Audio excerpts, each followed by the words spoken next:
কেমন ভিখারিকে বাড়িতে নিয়ে এসেছো? অন্তত মমের সম্মানের কথা একবার ভাবতে পারতে। ও আমার ফিয়ন্সে।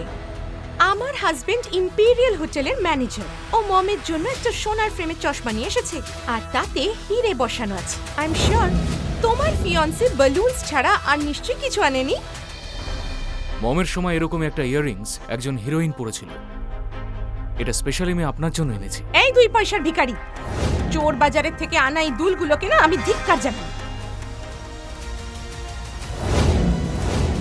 আজকের সবচেয়ে বড় খবর, গত রাতে সুপারস্টার হিরোইন ম্যানোকার ইয়াররিংস নিলামে উঠেছিল, আর সেটি বিক্রি হয়েছে 100 কোটিতে। আর যিনি সেটা কিনেছেন তার নাম হলো মিস্টার ঈশান কাপুর।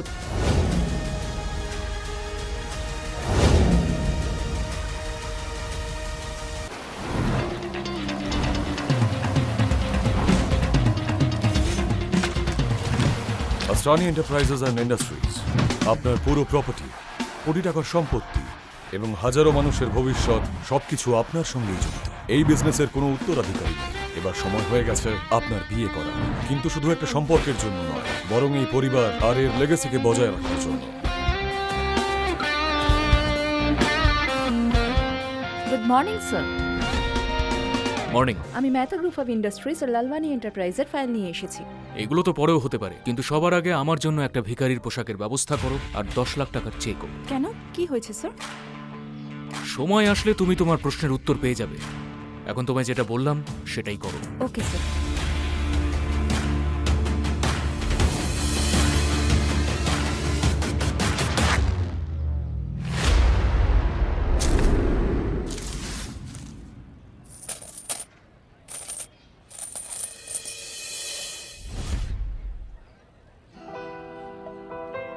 পুরো পৃথিবী আমার মুঠোতে, কিন্তু আমার পৃথিবী এই মুঠোর মধ্যে থাকা এই আংটিতে।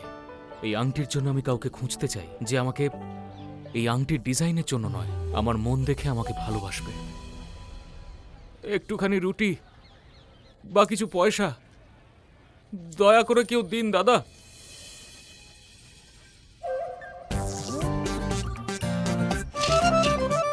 আমায় কিছু টাকা দেবেন? আমি অনেকদিন ধরে কিছু খাইনি। আরে এটা তো নেহা, এইচআর ডিপার্টমেন্টে কাজ করে। এত ভালো স্যালারি দিই আমি, কিন্তু মনের স্কোর কার্ড একদম 0। মিন্টি মিন্টি, হ্যাঁ এদিকে শোনো। দেখো দেখো, ওকে দেখো একবার। এ তো সেই না? আরে হ্যাঁ, ওই তো। হ্যাঁ, এই তো সেই ভিখারিটা। চলো চলো চলো এখান থেকে, না হলে আমাদের কাছ থেকেও টাকা চাইবে। চলো এখান থেকে।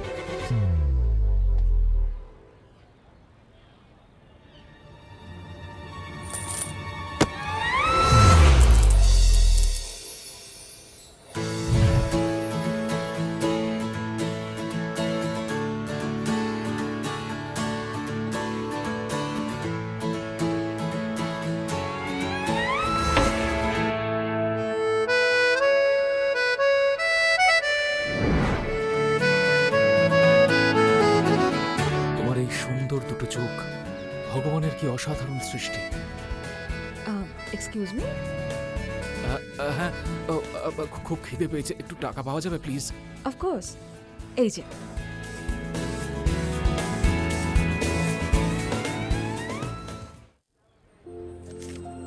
$200 টাকা? অ্যাকচুয়ালি আমারই ভুল। আজকাল 200 টাকায় কি বা পাওয়া যায়? 1 মিনিট। হ্যাঁ, এই নাও। ব্যাস, এর থেকে বেশি পারবো না, বাকিটা হস্টেলের ফিস। বাই। শোনো, বলো। এটা তোমার জন্য। এটা কি? তোমার ভালো কর্মের ফল। তুমি আমাকে বোকা বানালে? তোমার কাছে এত টাকা আছেই যখন। না না, তুমি ভুল বুঝছো। কেউ এটা আমার বাড়িতে রেখে দিয়েছিল। এইগুলো আমার লাগবে না। ও আসলে আমার মনে হচ্ছে কেউ তোমার সঙ্গে মজা করেছে। আমি চিনি এই ব্যাংকটা। এখান থেকে টাকা তুলতে হলে সিইওর সিগনেচার প্রয়োজন। আর এই আসরানি এন্টারপ্রাইজেসকে আমি খুব ভালো করেই জানি। এই চেকটা নকল। 1 মিনিট। হ্যাঁ, hi mom, happy birthday to you. আমার সুইট মমকে happiest birthday. Thank you so much সোনা। অবশ্যই আমার বার্থডে সেলিব্রেশনে সময় মতো চলে আসবি আর লাঞ্চ টাইমের মধ্যে চলে আসবি তোর বোন আর জামাইবাবু আসছে। হ্যাঁ মম, ঠিক সময় পৌঁছে যাব আমি। শোন বাবা, আমি তোকে শেষবারের মতো জিজ্ঞেস করছি, তোর জীবনে যদি কেউ থাকে তাহলে তাকে সঙ্গে নিয়ে আসবি, ঠিক আছে? না হলে ওই যে পঞ্চায়েত প্রধানের ছেলে, তুই তো তাকে চিনিস, জয়রাজ, ও কিন্তু তোকে বিয়ে করতে রাজি। জয়রাজ কিন্তু খুব ধনী ছেলে, অনেক টাকা আছে ওর কাছে, আমাদের আর কি দরকার, তাই না?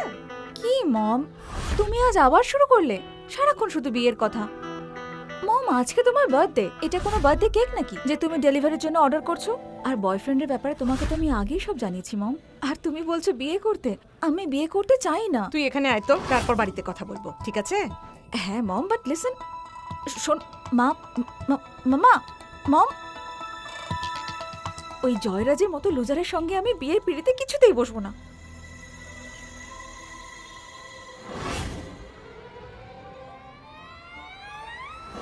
Hi, will you be my fake boyfriend? কি কি? মানে বলছি, তুমি কি আমার ফেক বয়ফ্রেন্ড হবে? ফেক বয়ফ্রেন্ড আবার কি? আরে ওসব ছাড়ো, ফ্রিতে হতে বলছি নাকি। টাকা পাবে, 5,000 টাকা। শুধু আউটফিট আর অ্যাটিটিউডের সফটওয়্যার একটু আপডেট করতে হবে। তাহলে চলো, ডিল ডান। দেখো না দাদা, রাজি হও না প্লিজ। দাদা? এক সেকেন্ড, আমি তোমার কোনো দাদা টাদা নই। প্রথমে দাদা, তারপর বয়ফ্রেন্ড। না না না, এসব আমি পারবো না। আরে শোনো না, একটু সাহায্য করে দাও না প্লিজ, প্লিজ। আচ্ছা, এই ফেক বয়ফ্রেন্ড আবার কি? বলিউডের ফিল্মটা মনে আছে, যেখানে ওই হিরো একদিনের জন্য মুখ্যমন্ত্রী সিএম হয়? ঠিক তার মতোই তোমাকে একদিনের জন্য আমার বয়ফ্রেন্ড হতে হবে। আসলে কি বলতো, আজ আমার মমের বার্থডে, সেই জন্য মমকে দেখাতে একজন ফেক বয়ফ্রেন্ড নিয়ে যাওয়া জরুরি। না হলে মম আমার বিয়ে এক বড়লোক ঠকবাজের সঙ্গে দেবে। That's the problem. তাহলে হেল্প করবে বলো? ওকে। ভেরি গুড, চলো। এই যে বোকা, এত গর্ব করিস না। কি বলেছে ভালো করে শোন। ফেক বয়ফ্রেন্ড বানাচ্ছে তোকে।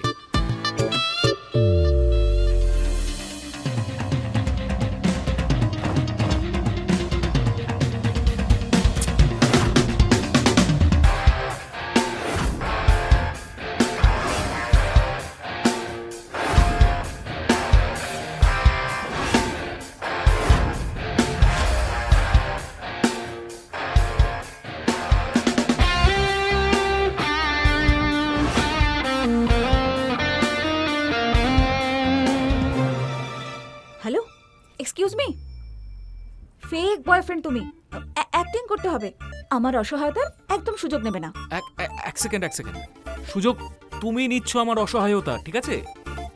আর কি, আমি ফেক বয়ফ্রেন্ড ঠিক আছে, কিন্তু তোমার মমকে তো বোঝাতে হবে যে আমি ফেক নই, রিয়েল বয়ফ্রেন্ড। অন্তত হাত ধরার পারমিশন পাওয়া যাবে তো? না, তুমি তো বলেছিলে আমরা 2 বছর ধরে প্রেম করছি, তাই না? ওই হ্যাঁ, আচ্ছা ঠিক আছে, পারমিশন দিলাম, বাট বেশি না ফ্র্যাঙ্ক হওয়ার চেষ্টা করো না, ওকে? আমি যে সে মেয়ে নই, অ্যান্ড আমি অলরেডি একজনকে ভালোবাসি। নিজের জন্য একটা মিষ্টি মেয়ে খুঁজছিলাম, এ তো অন্যের ওপর ক্রাশ খেয়ে আছে। সে কে? সেই দি কার গুরু, আসরানি এন্টারপ্রাইজেসের ফাউন্ডার আর সিইও ঈশান আসরানি। আরে সে তো ও হ্যাঁ, সরি, তুমি তো ভিখারি, তুমি হয়তো জানো না, বাট কোনো প্রবলেম নেই। আজ পর্যন্ত না ওকে কেউ কোনোদিন দেখেনি, বাট হ্যাঁ সবাই ওর সম্বন্ধে জানে অবশ্যই। তুমি জানো, মাত্র 18 বছর বয়সে ও নিজে ইঞ্জিনিয়ারিং শিখে সব থেকে ফাস্টেস্ট আর সেফেস্ট কার ডিজাইন করে। শুধু তাই নয়, 22-23 বছর বয়স থেকে সমস্ত স্টাইলিশ কারের ডিজাইন নিজে হাতে করে। অ্যাবসলিউট জিনিয়াস, দি কার গুরু, মাই হিরো। আর তুমি জানো, লাক্সারিয়াস স্পোর্টস কারের সেগমেন্টে ওর বানানো গাড়ির জন্য সবাই পাগল হয়ে যায়। তাই নাকি? তবে জানো সব থেকে ভালো কথা কি? ওই মানুষটা নিজের সমস্ত কাজের ক্রেডিট তার টিম আর তার ফ্যাক্টরি শ্রমিকদের দিয়ে দেয়। How sweet.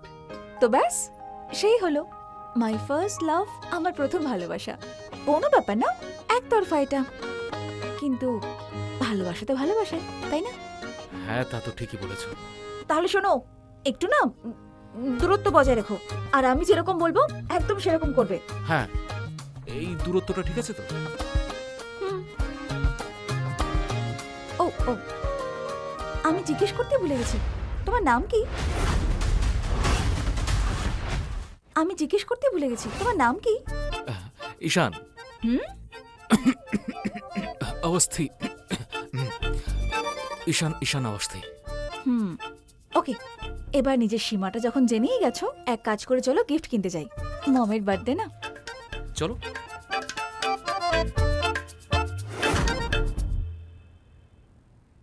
হ্যালো শার্লি, 2 কোটি টাকার একটা গিফট রেডি করো আশা সিং এর নামে। আর হ্যাঁ, আজকেই আমাদের রায়বারেলি পৌঁছতে হবে। ওকে, আমাকে জানাও। বাই।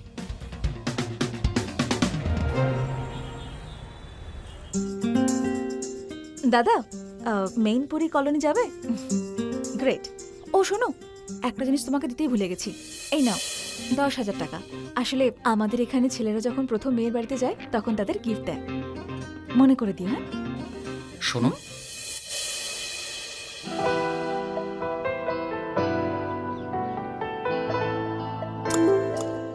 আজকে তোমাকে খুব সুন্দর লাগছে। যেটা শিখিয়েছিলাম মনে আছে? হ্যাঁ চলো আমার দাদা। সব মনে আছে।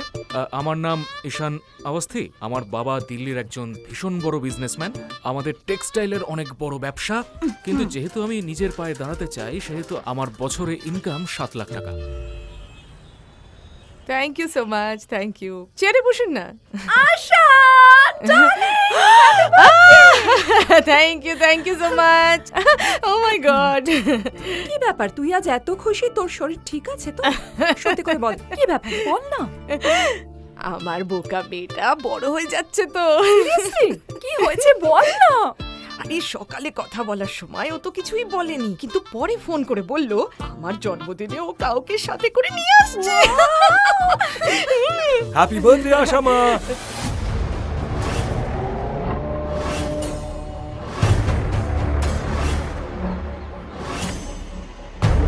দীর্ঘজীবী হও।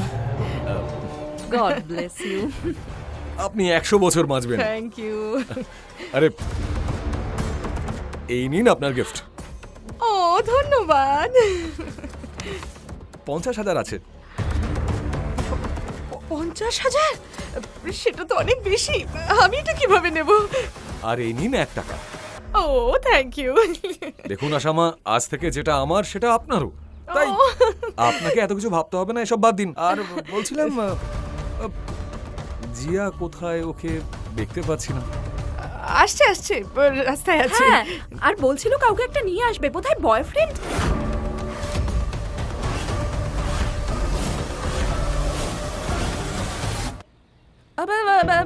কোন ফ্রেন্ডকে সঙ্গে নিয়ে আসছে, জানি না কাকে নিয়ে আসছে। বাবা ওদিকে যাও না, তোমার জন্য ওদিকে একটা বড় লাড্ডু রাখা আছে, তাও আবার আসল সোনায় সাজানো। যাও যাও, এনজয় করো, যাও এনজয়। আরে তুই না কি করিস? So sorry. Hi mom. আরে জিয়া, আমার প্রিয় Jiya. Happy birthday mom. Thank you. Ishan. Hello. Wow, nice muscles. মনে হয় রোজ জিম যাও। কন্ট্রোল ইয়োরসেলফ, ও তোর ছেলের বয়সী। সারাক্ষণ তুই কিন্তু ঘুমোতেই থাকিস, আমার বেলাতেই ঘুম ভাঙে। আচ্ছা বাবা, তুমি কি করো? অ্যাকচুয়ালি আন্টি, আমার বাবা দিল্লির অনেক বড় ব্যবসায়ী। কিন্তু আমি নিজের পায়ে দাঁড়াতে চাই, তাই জন্য আমি খুব ছোট একটা ইম্পোর্ট এক্সপোর্টের ব্যবসা করি, যেটাতে বছরে আমি 7 লাখ টাকা ইনকাম করি। আসলে আমার ফ্যামিলির আমি একমাত্র সন্তান। কিন্তু হ্যাঁ, আমার মম সারা দিন শুধু শপিংই করে। হ্যাঁ, মম শপিং করে, তার মানে খুব বড় পরিবারের ছেলে তুমি। কি ভালো ভালো, মম তো বেশ লাকি তোমার, দিন রাত শপিং। আর ওয়াও ওয়াও। এটা আপনার জন্য। Oh thank you so much. Happy birthday. এর কি দরকার ছিল? এই যে তুমি এসেছো, আমি তোমার গিফট পেয়ে গেছি। আরে জয়রা, যেদিকে এসো না। ওই যে জয়রাজকে দেখছো না, ও হচ্ছে পঞ্চায়েত প্রধানের ছোট ছেলে, খুব বড় ঘরের ছেলে, খুব ধনী। ও আজ আমাকে জন্মদিনে 50,001 টাকা দিয়েছে। জিয়া, আরে হাঁ করো, হাঁ করো। বিয়ের জন্য মিষ্টিমুখ করালাম। বিয়ের মিষ্টি মুখ?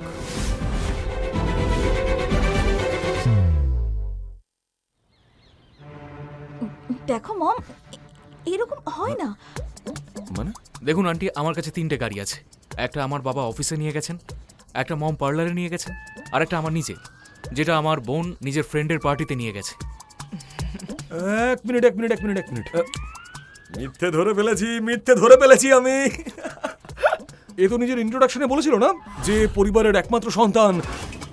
তাহলে এবার কি এখন ওর ছোট বোন আকাশ থেকে টপকে পড়লো নাকি? হ্যাঁ, ঠিক সত্যিই তো বলেছে ও।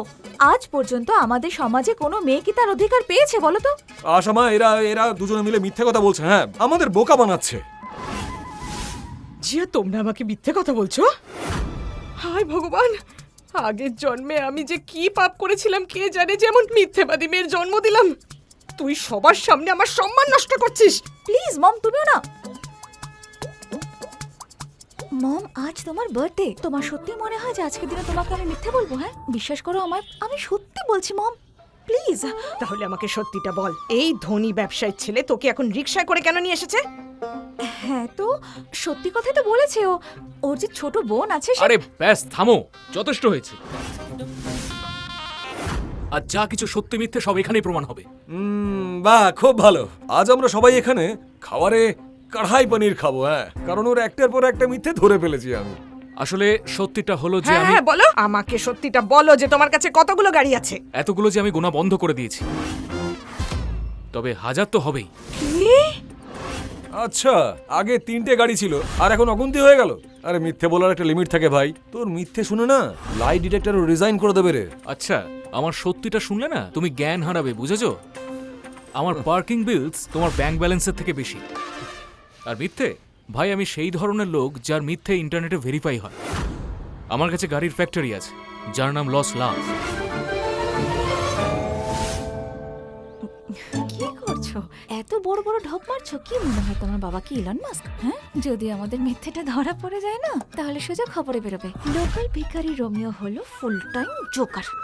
শোনো, একটা কথা বলে দিচ্ছি আজকে, যদি তোমার জন্য আমাকে ওই জয়রাজকে বিয়ে করতে হয় আর যদি আমি ফেসে যাই, তাহলে একটা কানা করেও তুমি পাবে না, মনে রেখো এটা। ঠিক আছে, তাহলে খেলা শেষ করি। সত্যিটা হলো যে আমি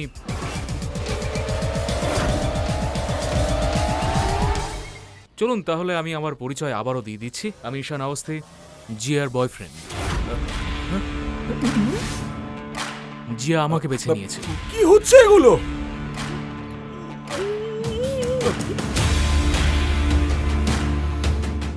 নমস্কার, আমি হচ্ছি জয়রাজ, আর আমি হ্যান্ডশেক শুধু আমার লেভেলের লোকেদের সাথে করি, বুঝলেন?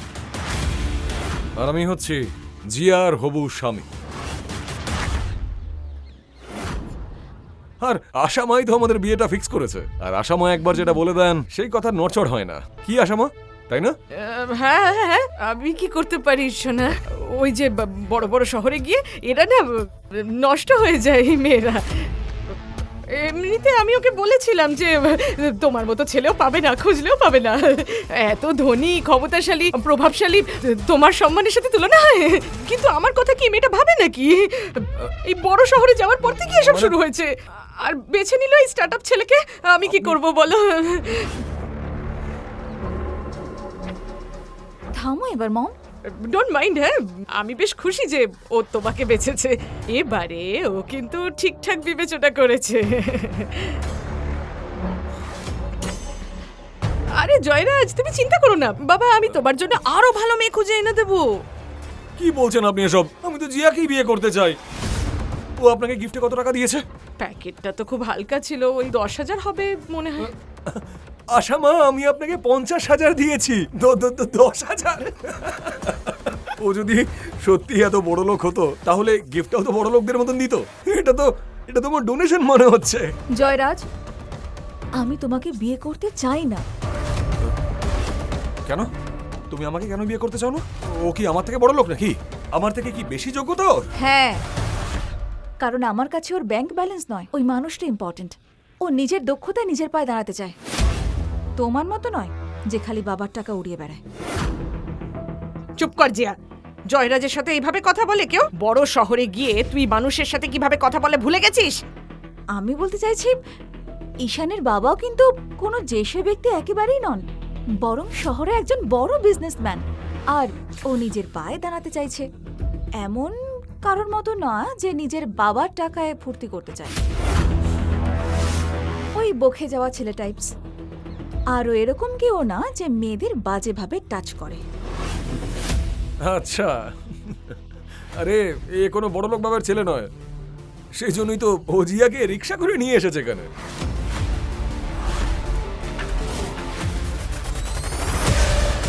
রিকশায় করে এনেছি আমার ফুলের মতো মেয়েটাকে। রিক্সায় করে হ্যাঁ, আমি সত্যি বলছি। আরে আরে আমার অ্যাসিস্ট্যান্টরা নিজে দেখেছে যে ওরা রিক্সা থেকে নামছিল, তারপরে আবার টাকাও দিয়েছে। আরে এ কোনো বড় লোক বাপের বেটা নয়, এ পুরোপুরি ফাঁসাচ্ছে আমাদের জিয়াকে। তোর কি মনে হয় যে তুই জিয়াকে এখান থেকে ফাঁসিয়ে নিয়ে চলে যাবি? আমি থাকতে না, তুই ওকে কিছুতেই টাচ করতে পারবি না, বুঝতে পেরেছিস?